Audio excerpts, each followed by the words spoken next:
Be careful. Now I'm going to ask you a few questions, and if you answer too quickly, your own brain might trick you. Are you ready? Let's do a little test. Are you good or bad? Are you dumb or smart? Are you strong or weak? There's something strange about these questions.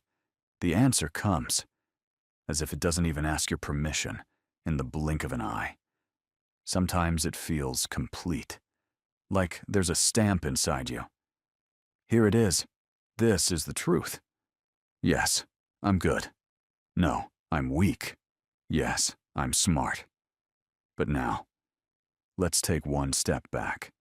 The issue isn't whether the answer is true or not. The issue is the format of the question. This question is not asked in the language of reality, because life doesn't usually speak like that. Life doesn't stamp you with either this or that and walk away. It doesn't put you into rigid boxes and shut the lid. It doesn't split everything into two colors and relax. Life is more of a flow, half-finished sentences, overlapping feelings, intentions tangled together. Truth is often not either slash or. Truth is often both. The brain loves speed. The brain loves simplicity. The brain doesn't like uncertainty. And the most comfortable language for the brain is two choices, either yes or no, either black or white, either 0 or 1. Two choices are useful in many things, in danger, in risk, in instant decisions. But in everyday life, this language can turn into poison, because most of human life doesn't happen between two choices. Most of human life happens in the in-between, in the transition. Not a full arrival, not a full departure, not I made it, not I'm done. There is a place. It looks like confusion, but it's not really confusion. It's a level. And now we come to the most important point. You live in the in-between, but your brain reads the in-between as failure. You're 40% ready. The brain says, you're not ready. You're 60% motivated. The brain says, you have no motivation. You're 70% disciplined. The brain says, you're undisciplined. That way of seeing things truly exhausts a person, because in reality, you are doing something. You take steps. You endure. You pull yourself together. You get tested. And you get back up again. But because the brain doesn't see the in-between as a result, it labels it as nothing, as if there are only 2 points. You started, and you finished. Everything in the middle is considered empty. A person's self-belief often breaks like this, not through a huge trauma, but by stepping over the small steps, again and again. One day, you open a book and read 2 pages. The brain says, so what? One day, you walk for 10 minutes. The brain says, that's not exercise. One day, you touch your project for half an hour. The brain says, you haven't even started. The brain often recognizes only 2 things, yes or no. So it takes the sentence, I'm progressing, but I'm not there yet, and translates it as, so that means, there's nothing. And that translation eats you from the inside. The more you struggle, the more the feeling grows. I'm still at the beginning. Remember this. The in-between is life itself. Life is rarely complete. Life is a transition. Now, to see this more clearly, I'll bring a frame. This isn't a lesson. This isn't an academic lecture. It's just the spirit of an idea. There's a scientist, Lotfi Zada. The world knows him for the idea of fuzzy logic. But when people hear the word fuzzy, some misunderstand. They think fuzzy means confusion. They think fuzzy is unscientific. They think it's the enemy of precision. But the foundation of the idea is simpler. Human language is not rigid. Human thinking is also often not rigid. And that's not weakness. That's harmony with the language of nature. And maybe the truest conclusion is this: you live in the language of nature, but your brain sometimes translates it into the language of a courtroom. Nature says, more or less. The brain says, either yes or no. Nature says, most likely. The brain wants absolute. And you keep living like that. No one measures their feelings with numbers in daily life. No one says, today my joy is a unit of measurement. A person says, I'm a bit better. I'm okay. I'm tired. I'm anxious. It doesn't fully sit right in me. So the real language of life is the language of approximately. Now, a test. Very simple. The room is 18 degrees, and you say, cool. At 20 degrees, many people say, normal. At 23 degrees, it feels good. At 26 degrees, you say, hot. Now to question, when does hot begin? After 23? At 24? At 25? At 25.5? None of them. Life is not a border. It's a scale. And you move on that scale, step by step. The brain doesn't like transitions. The brain wants everything to have a start and an end. It wants the door to close. This is it. Case closed. But nature doesn't close. Nature is fluid. You see this fluidity in other places too. When do you stop being a child? When do you become an adult? At 18? At 20? At 25? No one draws a hard line, because growing up isn't a button. Growing up is a transition. A person doesn't become an adult in one night. They change slowly. Responsibility increases. Thinking changes. Your relationship with fear changes. Your relationship with the world changes. And that's where life's pain begins. Sometimes you talk to yourself like this: either I'll do it perfectly, or I won't start at all. But many things start badly and go well. Starting comes before perfection. Either I have motivation or I don't. But motivation isn't stable. It comes in waves. Often work creates motivation, not the other way around. Either I'm capable or I'm incapable. But skill isn't an identity, it's a level. It grows with practice and shrinks with breaks. Either they love me or they don't. But love isn't a single switch either. Attention, behavior, fear, exhaustion, closeness, they all mix together. Sometimes someone who loves you still makes mistakes. Sometimes someone who doesn't love you can still act kindly.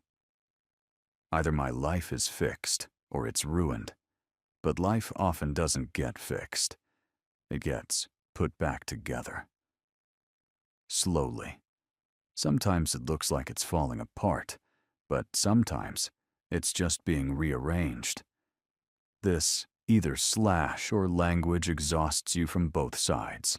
Either it lifts you to the peak, or it throws you from the peak in one moment. It leaves no room to breathe in the middle. And binary mode eats a person, because it doesn't recognize the in-between.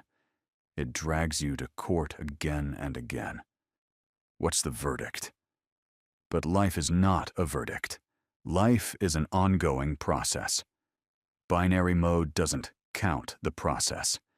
And because it doesn't count it, no matter how much you move forward, a voice inside you says, you're still at zero. Let me tell you one sentence. Binary thinking doesn't make you tired of the work. It makes you tired of yourself. Because that voice always says the same thing. You're not enough. And its biggest trick is this.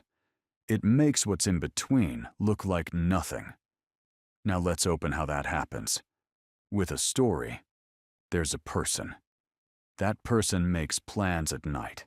In the morning, they blame themselves. They say, Tomorrow I'm starting. Tomorrow comes. They don't start again. And they tell themselves, I'm lazy. But most of the time, that person isn't lazy. They just have a condition in their mind. To start, I must be 100% ready. That condition locks a person from the inside, because being ready is not a button. Being ready is a degree. Not, I'm not ready, but I'm still at 60%. Not, nothing is working, but I've progressed 20%. Not, it's not happening, but it's still being worked on. Because the 0/1 language cuts life, but the language of scale carries life. 20%? The brain says, so you're not ready. 40%? Not yet. 60%? Still not. In the end, you tell yourself one sentence, I'm not ready. That sentence isn't truth.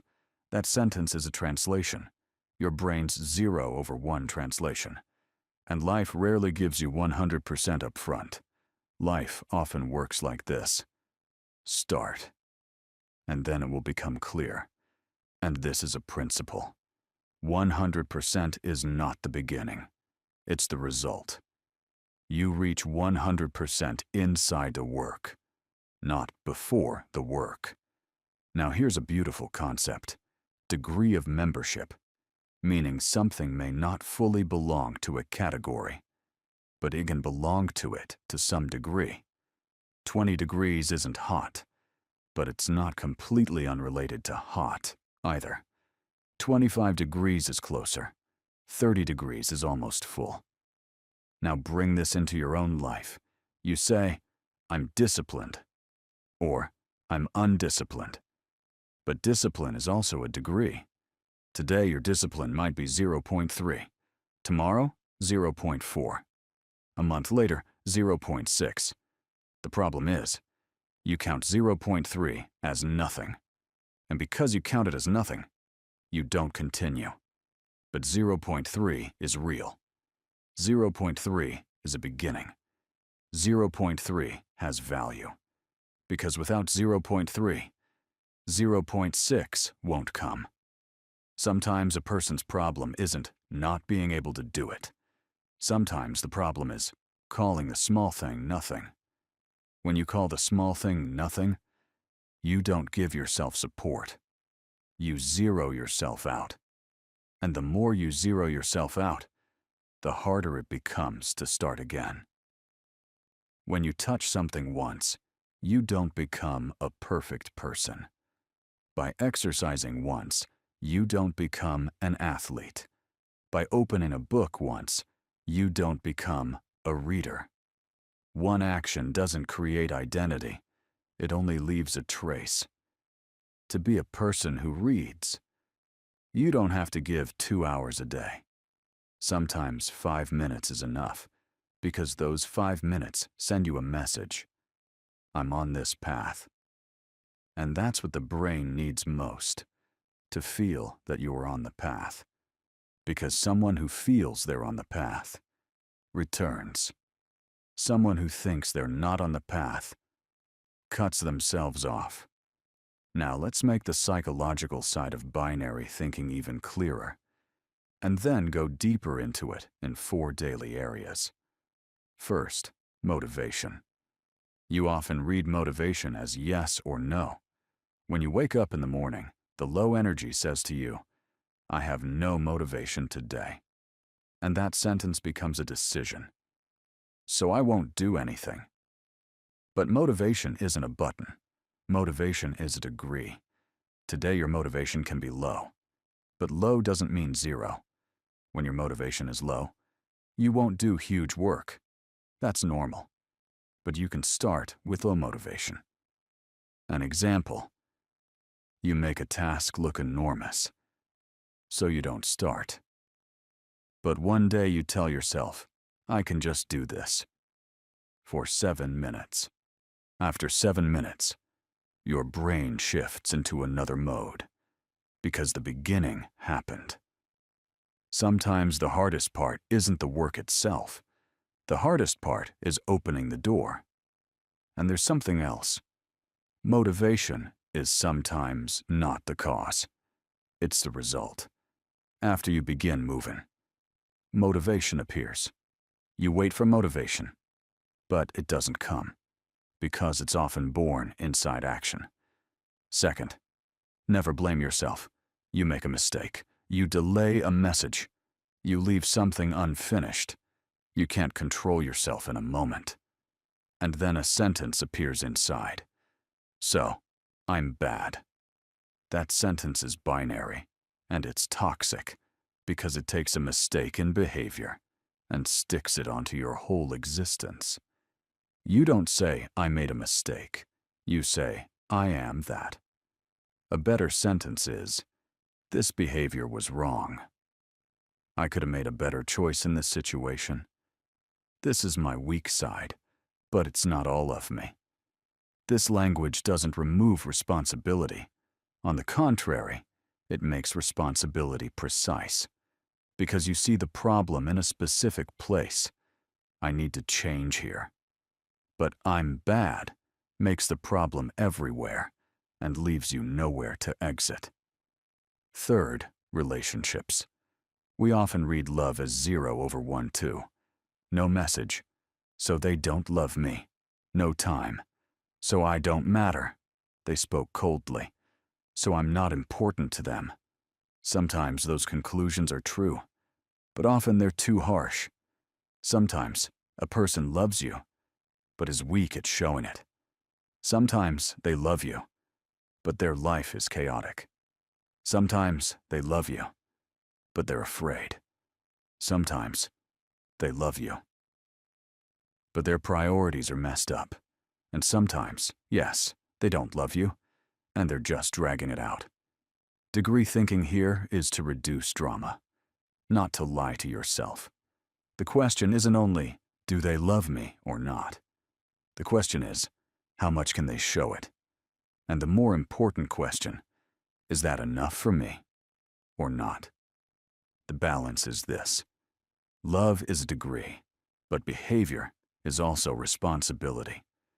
So just because there is some degree doesn't mean you must tolerate everything. You have boundaries. If that degree doesn't meet your needs, that requires either a conversation or a decision. Fourth, fear and courage. Many people call themselves cowards. But fear is a degree. Courage is too. Courage is not being fearless. Courage is an action inside fear. A simple example, you need to make a phone call. You've been delaying it for 2 days. You think, why am I so afraid? Maybe the fear is 0.8. That's normal. With 0.8 fear, you won't give a big speech. But with 0.8 fear, you can say a 10-second, "Hi, can I ask something?" When you do those 10 seconds, fear doesn't go to 0, but your courage degree increases. Life doesn't tell you erase your fear. Life tells you manage your fear. And the way to manage it is this. Don't see fear as yes or no. See it as how much. Now the main idea has settled in you. And now, to make it real, we come to the most practical part, your daily system. Let's make it practical, in a way that you don't just listen and pass by. Choose one area in your life, just one. It can be working out, studying, work, a project, learning a language, reading, sleep routine, even the order in your home. Now ask yourself this. What is my degree in this area today? From 0 to 10. Today it can be 0, but most of the time, it's not 0. You just count it as 0. If you read 2 pages, that's 1. If you walked 10 minutes, that's 2. If you opened a topic and looked at it for 3 minutes, that's 1 too. Change sometimes begins like this, very small, but real. Now the second question. What can I do tomorrow to increase this number by 1? Notice, not 3 points, not 5 points, just 1 point. Because life doesn't change all at once. Life is collecting things. Now I'll give you a 7-day model. The goal of this model is not a perfect plan. The goal is to build the habit of returning. Day 1. Measure. What is it today? Be honest. Don't write 8, just to feel good. If it's 2, write 2. Because the goal isn't to fool yourself. The goal is to see yourself. Day 2. Add 1 point. If it was 2, make it 3. If it was 1, make it 2. Let the increase be small. 5 minutes. 10 minutes. 1 page. 1 call. 1 task. Day 3. Choose the easiest. When it's hard, the brain runs. So today choose the easiest step. When the system is alive, difficulty comes later. Day 4. Start with the body. If your work is mental, start with the body. Fix the desk. Drink water. Stand up. Walk for 2 minutes. When the body moves, the brain moves closer to action. Day 5. Ban perfection. Today your goal isn't to do it well. Your goal is to do it. This works especially well against perfectionism. Day 6. Even if it breaks, continue. Day. Something can break today. It doesn't matter. Degree language works here. I fell today. Tomorrow I raise it by 1 point. Today's lesson. A system is not never breaking. A system is returning when it breaks. Day 7. Look back and name it. Tell yourself, what did I increase this week? Even if the number isn't big, identity grows. I'm a person on this path. Now there's a secret. A 1% daily increase isn't visible. So many people quit. Because binary brain says, if I can't see it, it's not there. But nature doesn't work like that. Nature collects slowly. It collects and collects. And one day the result suddenly becomes visible. You think, it happened suddenly. But behind that, suddenly, there are hundreds of tiny degrees. Now let's close one misunderstanding. Some people will say, so everything is approximate. So there is no responsibility. No. Degree thinking is not an excuse. Degree thinking is a smarter form of responsibility. Because you don't tell yourself, it's small, so I won't do it. You tell yourself, it's small, so I'll do it small. Starting small isn't weakness. Starting small is reality. Now, the final. All your life you've named things, success, failure, and beginning. But reality is often not a name. Reality is a transition. Inside success, there is tiredness. Inside failure, there is a lesson. Inside beginning, there is fear. Inside ending. Sometimes there is freedom. Binary thinking tells you either up or down. Degree thinking tells you step by step. And the person who goes step by step one day looks back and sees they went far. They didn't feel it while going, because feeling it isn't required. Collecting is required. Now write one sentence in the comments. What am I increasing the degree of today? And if you need videos like this, stay on the channel. Subscribe. Because here, we won't grow answers as much as we'll grow the questions that wake you up.